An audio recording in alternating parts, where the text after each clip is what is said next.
Puji Tuhan, Bapak Ibu sekalian, eh, judul untuk kita malam hari ini adalah hidup dalam apa? Hidup dalam rencana Allah.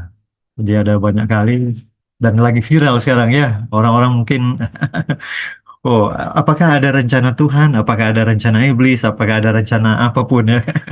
Kita sebenarnya nggak peduli dengan siapapun punya rencana, tetapi kita sendiri punya rencana amanat agung di dalam hidup kita semua pribadi, yang apalagi teman-teman yang sudah berhasil sampai di saat ini, sampai di hari wisuda, tetap ada di dalam uh, pelatihan di Harvest Academy. Ini adalah suatu hal yang bagus karena tentunya di luar sana juga ada banyak hal yang dapat mengganggu uh, kita semua.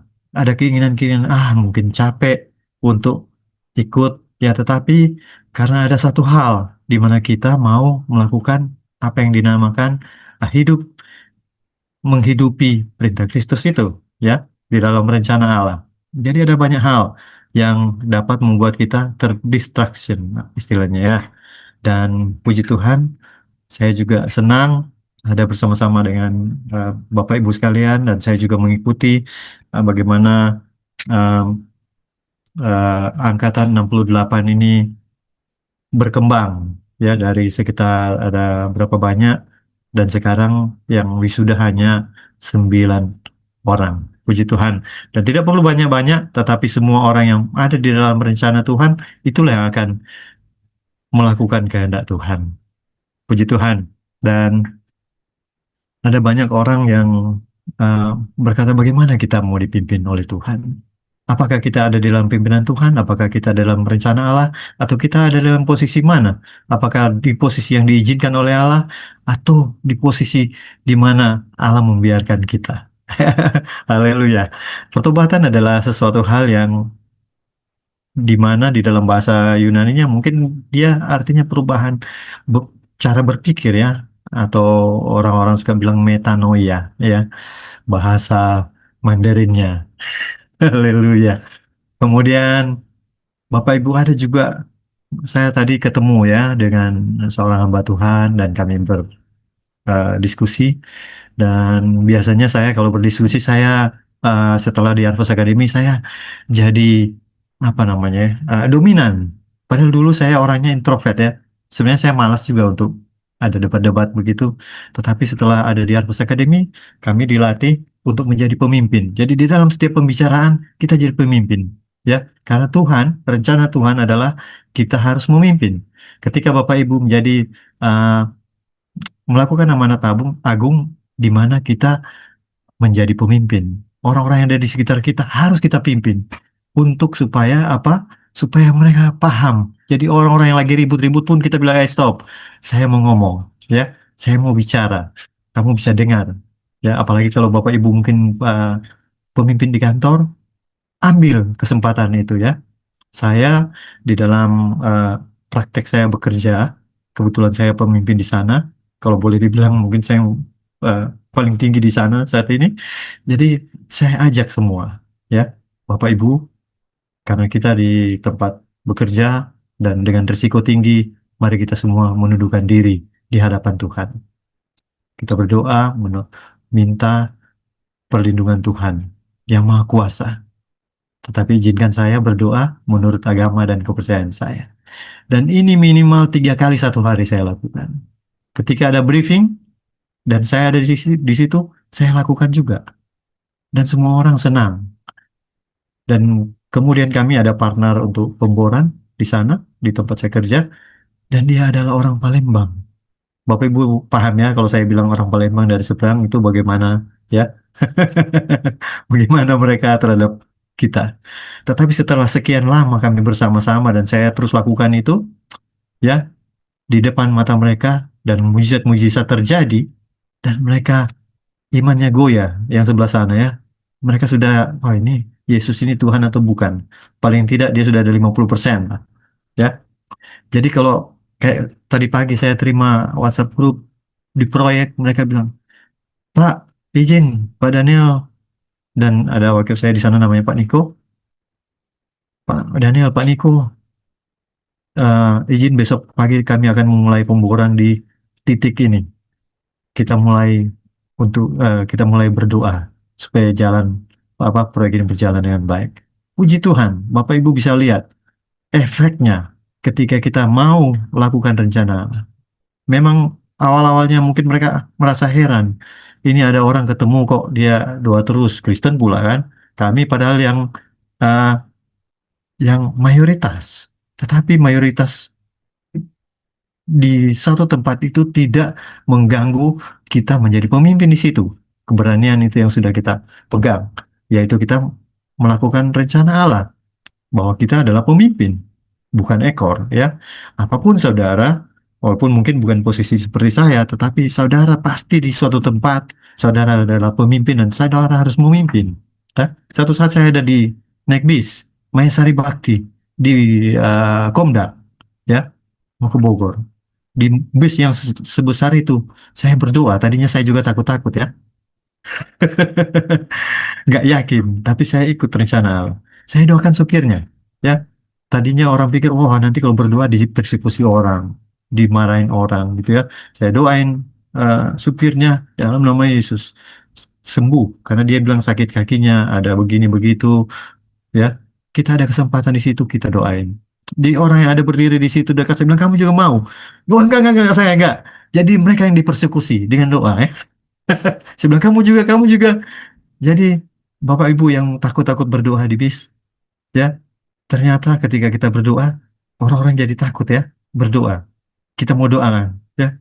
Kamu juga mau didoain, kamu juga mau. Mereka bilang, enggak Pak, saya mau turun di sini ya. Haleluya. Ya, jadi jangan takut ketika kita menghidupi rencana Allah di dalam kita, yaitu untuk kita dapat menggemakan Yesus adalah Tuhan, pasti ada jalan, ya. Dari dulu saya suka berdoa, Tuhan berikan saya hikmat marifat dari sorga tiap hari. Itu pun memang tidak stop juga. Tiap pagi juga saya berdoa supaya saya dipimpin Roh Kudus. Tetapi, ya, ketika kita ada di dalam suatu suasana begitu, saudara lakukan aja. Karena kan sudah doa tadi pagi, ya kan? Jadi kita lakukan aja rencana Allah. Ya, apa? Sampaikan aja apapun itu.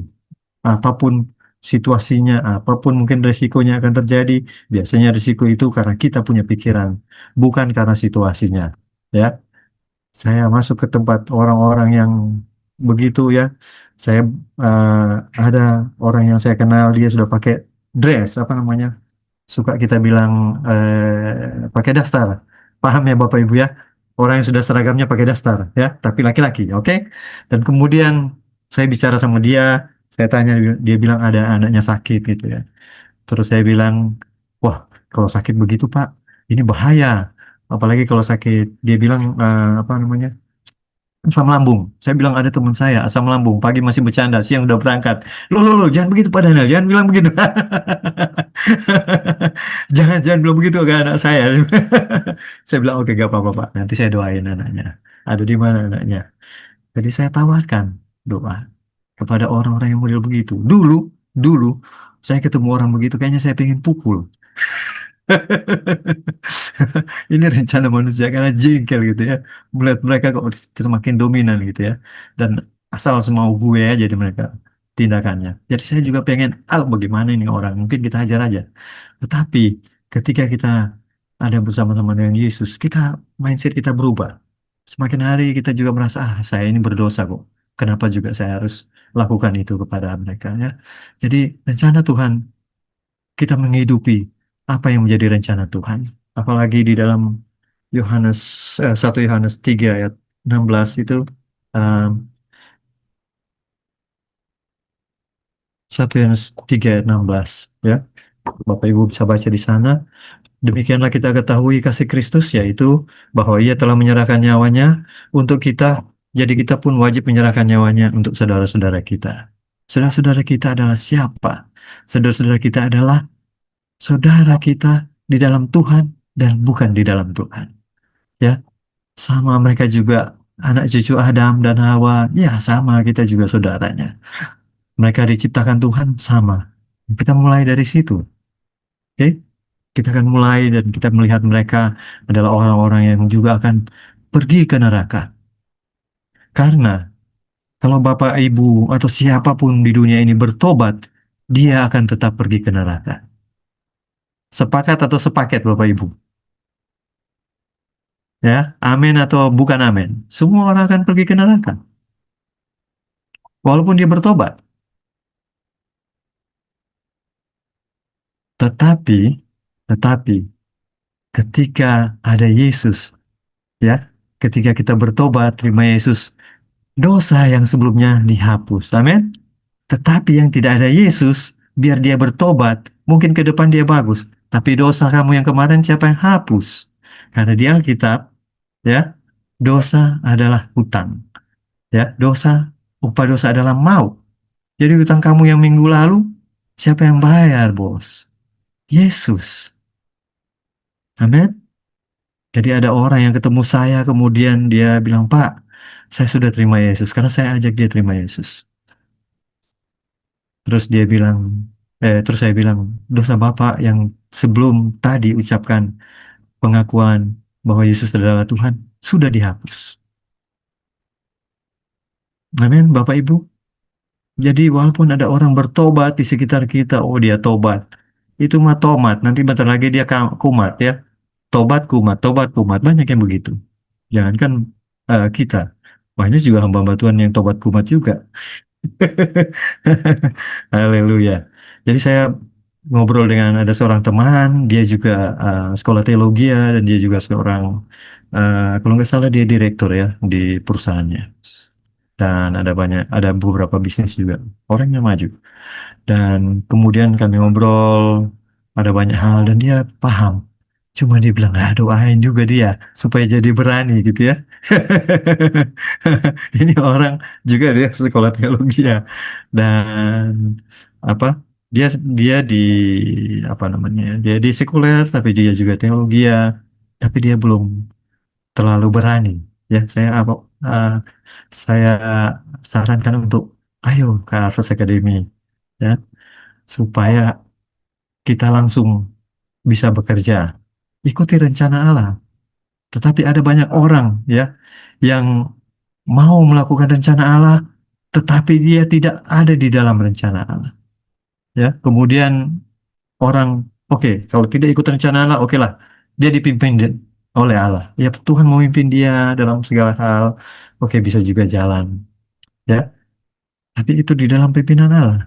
Kemudian ada orang juga di dalam posisi dia diizinkan atau diperbolehkan diizinkan Allah, ini orang yang jatuh bangun gitu ya, jatuh dalam dosa tobat lagi, jatuh lagi tobat lagi, tapi diizinkan Allah ya. Ini di level yang sudah ketiga bawah gitu ya, dan kalau di level paling bawah dia sudah dibiarkan oleh Allah gitu. Jadi mau menjudi, mau membunuh, mau berzina, mabuk-mabukan, mau marah, silahkan. Dan orang-orang yang begini adalah orang-orang yang nanti sebenarnya sudah binasa. Karena seperti yang di Yohanes 3:16, karena begitu besar kasih Allah akan dunia ini, sehingga ia telah mengorbankan anaknya yang tunggal, supaya setiap orang yang percaya kepadanya tidak binasa, melainkan beroleh hidup yang kekal. Jadi ada orang yang binasa sebelum mati.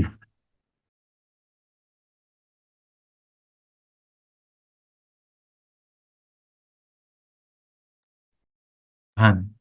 Jadi eh, ketika ada orang-orang yang hidup, tetapi sudah binasa sebenarnya ya, di bumi mereka hidup dengan tidak punya arah. Walaupun Kristen, hidup tidak punya arah. Hidup dalam pola neraka, cemburu, dengki, drugs, pembunuhan seks bebas, dan lain-lain. Ada banyak hal yang pola-pola neraka. Jadi mereka ini sudah dibiarkan. Sudah kayak begitu dia hatinya. Jadi mereka ujung-ujungnya ya akan hidup di neraka. Kita jangan ikut yang begitu. Nah, kita lihat Harvest Academy. Harvest Academy seperti seorang prajurit yang tidak dikenal, tidak tahu dari mana gitu ya. Kita lihat ada contoh di Perjanjian Lama itu Benaya. Mungkin Bapak Ibu pernah dengar nama Benaya. Benaya itu uh, anak dari Yoyada ya, Benaya bin Yoyada. Nah, itu adalah Benaya itu adalah orang yang gagah berani. Tadinya bukan orang yang terkenal, tetapi dia di dalam cerita, bukan cerita sebenarnya, ini sejarah yang diceritakan. Benaya adalah orang yang turun ke dalam lubang singa waktu salju sedang turun. Ya, ketika hari yang tidak ketika situasi yang tidak baik, tidak memungkinkan, kita mau jalan di salju, susah gitu ya. Mungkin kita agak kesulitan, demikian pula kita ada di dalam dunia ini. Kita di luar sana susah, kalau kita masuk ke lubang nanti hangat, tapi di situ ada singa, kita pilih mana? Ah, apakah kita pilih bergabung dengan orang-orang itu? Mungkin kita pakai PC juga ikut, atau kita mau di tempat yang enak dalam penyertaan Tuhan, tetapi di situ juga ada singa. Benaya turun ke lubang singa. Bukan dia elus-elus singa, dia matikan singa. Amin. Ada haleluya. Kita juga demikian. Kita ada di tempat di mana dunia ini susah. Di luar sana mungkin ada badai salju. Kita masuk ke tempat yang sebenarnya itulah paling nyaman. Tetapi ada tantangan. Ya, kita harus masuk, mau nggak mau. Di luar kita mau menentang, itu terlalu besar. Badai salju. Kita turun, ini kesempatan. Dan dia, Benaya, adalah prajurit yang luar biasa. Dan ditulis di Alkitab bahwa Yoyada adalah imam kepala, bapaknya. Amin. Tentunya dia mendengar banyak dari orang tuanya. Tentunya kita juga mendengar banyak dari orang tua kita. Atau pemimpin kita di Harvest Academy yang sudah menyampaikan begitu banyak masukan kepada kita. Suara Tuhan. Ya, untuk kita berubah, berani, masuk ya dalam rencana Allah. Kita masuk ke tempat-tempat di mana kita ada tempat eh, ada kesempatan. Pasar Sabtu, pergi ke tempat Bundaran HI. Kadang hujan, kadang banyak tantangan. Tidak masalah. Daripada di luar sana di tempat mungkin yang ada cuaca, kalau mau dibilang yang ada bersalju segala macam, itu ada di gereja. Malah kadang-kadang sekarang itu sudah ada juga apa namanya? Asap ya. Kita lihat oh di gereja ada asapnya, lampu kelap-kelip. Ini kafe atau gereja. Kadang saya juga masuk gereja kemarin. Wah, luar biasa gerejanya. Itu kalau nggak ada Roh Kudus pun seperti ada. Karena mereka sangat baik ya. Sound system sangat luar biasa. Lampu-lampu, penyanyi, wah, luar biasa. Saya bilang nggak ada Roh Kudus pun ini seperti ada gitu ya. Tapi ada sesuatu, kenapa ini ada seperti kosong gitu ya? Kenapa ada sesuatu yang lain? Ternyata ini pesannya. Ya, kita harus keluar, kita lakukan rencana Tuhan. Ada orang banyak, terlalu nyaman, ya, tetapi mereka tetap ada di sana. Ya, Benaya adalah seorang prajurit biasa. Dan dia anak dari Yoyada, orang yang gagah berani. Dia juga imam kepala, kalau ditulis di Alkitab Perjanjian Lama. Dan dia yang turun ke salju. Nah, yang paling menarik ini Benaya adalah dia mengalahkan raksasa Mesir yang tingginya 5 hasta. Kira-kira 5 hasta itu siapa yang tahu? 2 meteran kah? Lebih gitu ya. Dan dia membunuh dengan tombak itu, orang itu.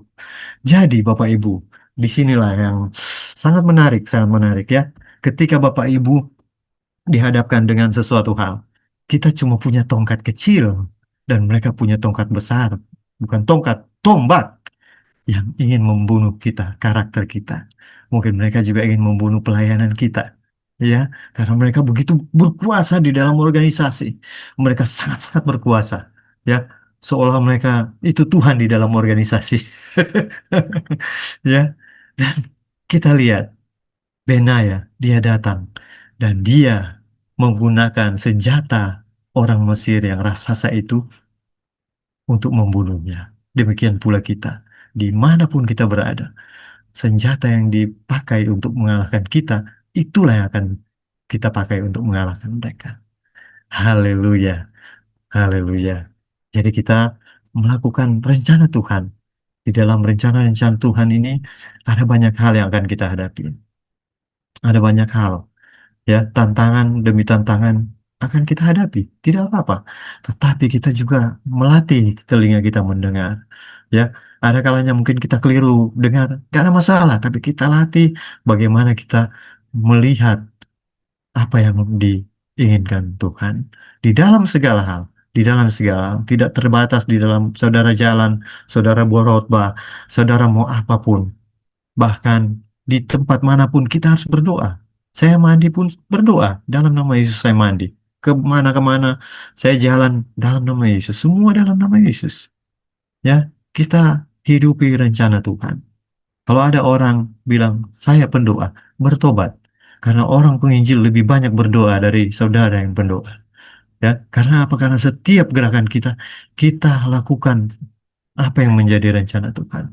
Karena memang ada saatnya mungkin kita akan menjadi apa? Martir. Tetapi kalau kita sudah dengar bahwa Tuhan bilang kamu jadi martir, ya. Dan ketika saat itu tiba, kita tidak akan merasakan sakit. Stefanus, apakah dia bilang, aku sakit Tuhan, tolong? Enggak, Alkitab tidak bilang begitu. Tapi dia melihat ketika dia sedang mengalami aniaya, dia melihat langit terbuka. Amin. Dia tidak ada rasa lagi marah, segala macam. Tidak ada. Ya, Benaya mengalahkan dua pahlawan besar Moab. Dan dia kemudian menjadi pengawal pribadi Daud. Ya, dan ketika datang kepada Salomo, dia menjadi panglima di zaman Salomo. Dia menghidupi rencana Allah di dalam hidupnya. Kira nama takasiki, kira nama takaroto potakata kasa. Hana mata karata kasiki, sekiara nama takarata kasa. Hana mata kasiki. Mari kita berdoa. Haleluya Tuhan, kami bersyukur kepadamu oleh karena rencanamu bagi kami semua. Angkatan 68 ini boleh menerima kasih-Mu Tuhan. Mereka diubahkan menjadi orang-orang yang berani hidup dalam rencana Tuhan untuk menyelamatkan dunia. Ya dan tak kasih. Terima kasih Tuhan. Terima kasih Tuhan. Kami bersyukur untuk firman-Mu yang pendek ini.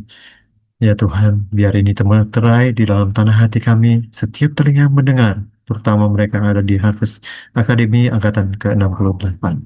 Di dalam nama Tuhan Yesus Kristus, kami bersyukur dan berdoa. Amin.